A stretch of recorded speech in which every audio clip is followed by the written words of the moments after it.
Okay, I'm going to do a review here today on the H&K VP9. First things first, we'll show clear. Okay, now H&K VP9 is the latest striker fired pistol from H&K. H&K has made striker fired pistols before, but that was a long time ago, and they've pretty much stuck with hammer type actions for a couple decades now whenever they release new designs. So this was highly anticipated as being a new striker design from H&K. They basically took their P30 pistol and did some tweaks and updates to the design and features on it, and then gave it a new action. The magazines are exactly the same as the P30, very similar in the grip. They just changed the stippling and texturing that they did. It's improved in my opinion. It's a little bit more tacky feeling. It's not abrasive, but it provides a better grip than a standard P30 did. And they've added a few other little features here and there, which we'll go over later. And if you've been wanting an H&K but kind of leery on the pricing, because H&Ks can tend to run $800 or more, these are actually pretty affordable. You can get one of these for about $575 and a little higher. If you want the version with night sights and a third magazine, it's about $100 more. But I've seen these for less than $600 in many stores. So compared to other H&Ks, it's much cheaper, and the pricing is more in line with other modern striker pistols. As far as the ergonomics on this thing, I like it a lot. The grip is very comfortable, easy to hold on to. I'm not a big fan of finger grooves, but these are subdued enough that they don't bother me really. If they weren't there, I would be happier, but they don't really detract from the pistol. The slide stop is ambidextrous. You can access it on both sides of the pistol. So that is a plus for left-handed people or people who want to be able to use a pistol in their offhand. The magazine release is also ambidextrous. It is a paddle style shift release, and I love this release. It took me no time to get used to it. Yes, it's different than the standard push button. Yes, for the first couple times of using it, it's a little different. But once you get used to it, you'll probably love it. Me, I can never reach the buttons, so I can't rotate my hand over, and I have to rotate my hand over to get to the mag release on every pistol.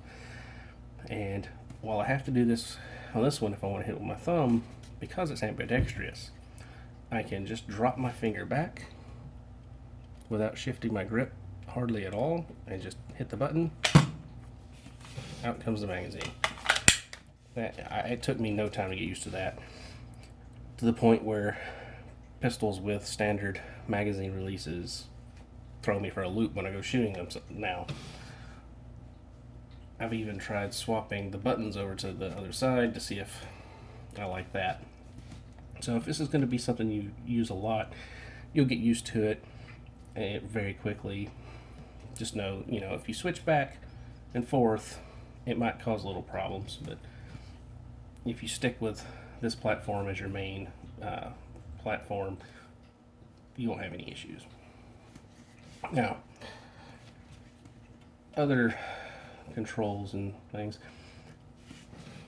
The slide serrations here are very wide and very deep, which means they are very grippy. When they're wide space like this, it allows the meat on your fingers to get down into them and provide a better grip. For those who like to have front serrations, they are available. And it has a standard rail. This is not proprietary, so standard accessories fit. One thing they did add is this little tab on the back. It's on each side to assist people with racking the slide. I don't need it. I don't really use it, but if you have limited hand strength, that is a plus. It doesn't really get in the way, but if you don't like it, you can remove it. You just drift the sights out, pop it out. It will leave little grooves inside of the slide, and if you don't like the way that looks, H&K offers parts to fill that. You just pop these out, pop the other part in. It's just a spacer that's flush fitting, and then you slide your sights back in place. Has a cocked indicator. I don't know if you can see it on the video. Might be a little difficult. Let's see if I can get the flashlight. You can see a red dot down in there. That means the action is cocked. It doesn't protrude, so you're not going to feel it like on, say, the XD series, but it is there. The extractor also doubles as a loaded chamber indicator. There is a red line on the extractor. It's there, but it's not very obvious. But if you're familiar with the pistol, you'll know it's there. The sights on this thing are standard 3-dot and very usable. They are not night sights, they are luminescent sights, which means they glow in the dark. They're actually a very high quality material, so they're not really too hokey. Hit them with a couple seconds of light from a bright flashlight, and these things will glow brighter than most night sights will. So they're usable, and it's kind of like a stopgap, but there are night sights available if you want them.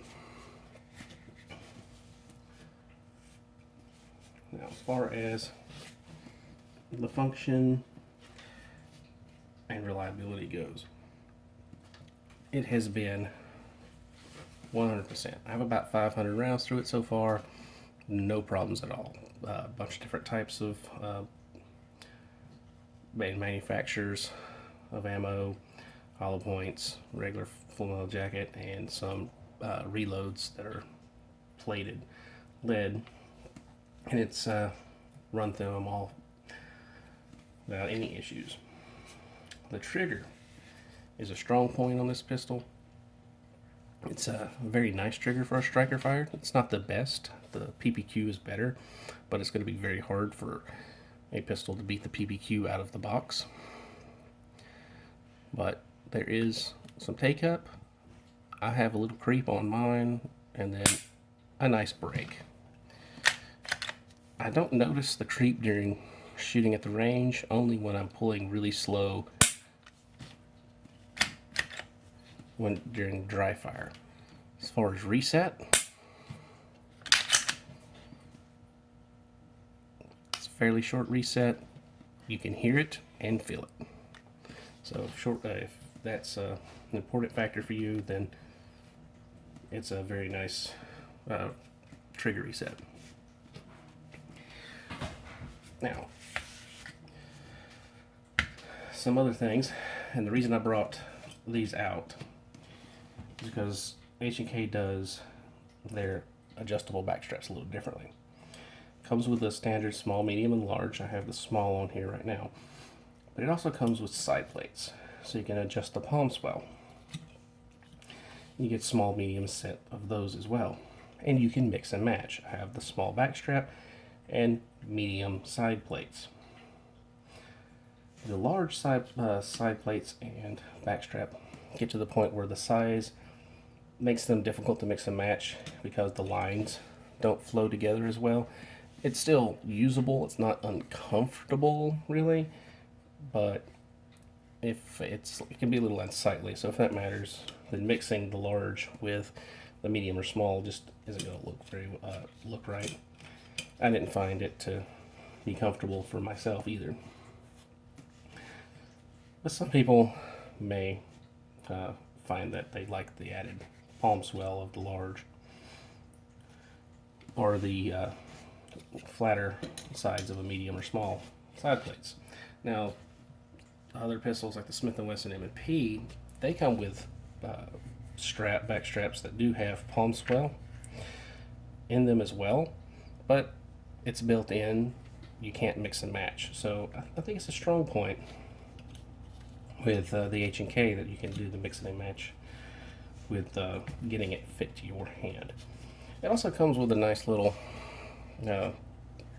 magazine loader. It's a simple push down type magazine loader, and it'll probably work with other magazines of similar size to the H&K. And it's nice that they included it, but I actually prefer the Upala or Upala, however you pronounce it. I find those much better mag loaders, but these will work in a pinch, and it comes with it, so it's nice to have. Now, as far as disassembly, very simple to do, like most modern semi-autos now. Lock the slide to the rear, and then you rotate your takedown lever. Now, with this pistol, the lever will not rotate if there is a magazine inserted. You have to remove the magazine in order to rotate the lever. Then when you bring the slide forward, you do not need to pull the trigger to disassemble. You just give it a quick push forward and it comes off. The reason why it doesn't just slide off easily is due to the way the striker is released, that prevents you from having to need to pull the trigger. Is during the takedown, the disconnect, the trigger disconnect here, there's this little tab. When you rotate the takedown lever, the whole trigger bar moves forward slightly, and the trigger bar rests over a small tab on the sear. So when the trigger bar is pushed down, the sear is also pushed down. Since the disconnect being pushed down pushes the trigger bar down, as you slide the slide forward, the disconnect is normally sitting in a little cutout when the slide is at rest. When you slide the slide forward, it pushes the disconnect down, which pushes the trigger bar down, which pushes the sear down. So it's a little bit stiff when it comes forward, because you have all that spring pressure to deal with. And when I first got the pistol, it was very difficult to slide the slide off. I thought something was wrong. Tried pulling the trigger, which will not do anything when you're doing disassembly. So just keep it in mind, when it's brand new, it's going to be a little stiff to take apart, but after you put a couple hundred rounds through it, it is a lot easier. It'll slide off with just a quick little push. Rest of this disassembly is fairly simple. It's pretty standard. Recoil spring comes out, and the barrel lifts out, and then goes back together in reverse order. Another thing about this pistol that's a little different is that instead of a plunger style striker block, it uses a lever striker block. As you can see, it's sitting here rest. It sits in front of the striker, prevents it from moving farther forward.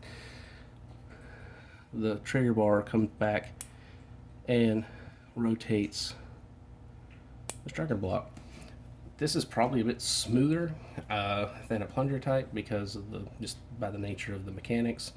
It's a little easier to move the lever than to push a plunger, because you're working with the direction of motion rather than going at a perpendicular motion to the movement of the trigger bar.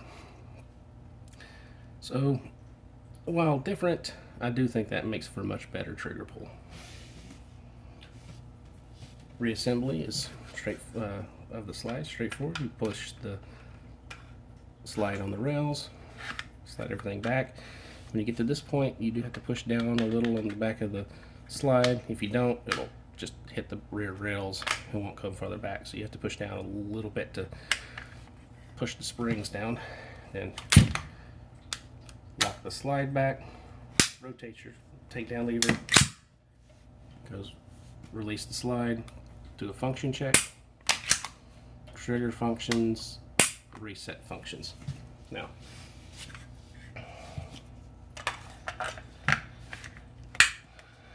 if you're looking for a striker fired pistol that's very comfortable, if you're looking for an H&K but don't want to spend a lot of money on one, then this is a very good model to be looking at. A good trigger and a good good sights, very comfortable, easy to use controls, very well built gun. So if you've been looking at one, you're a little on the fence. If you don't know if you want one, it's definitely one you should try out. If you're trying to choose between this and another model, it's really going to come down to which one feels best in the hand, which one, the trigger you like better, and things like that.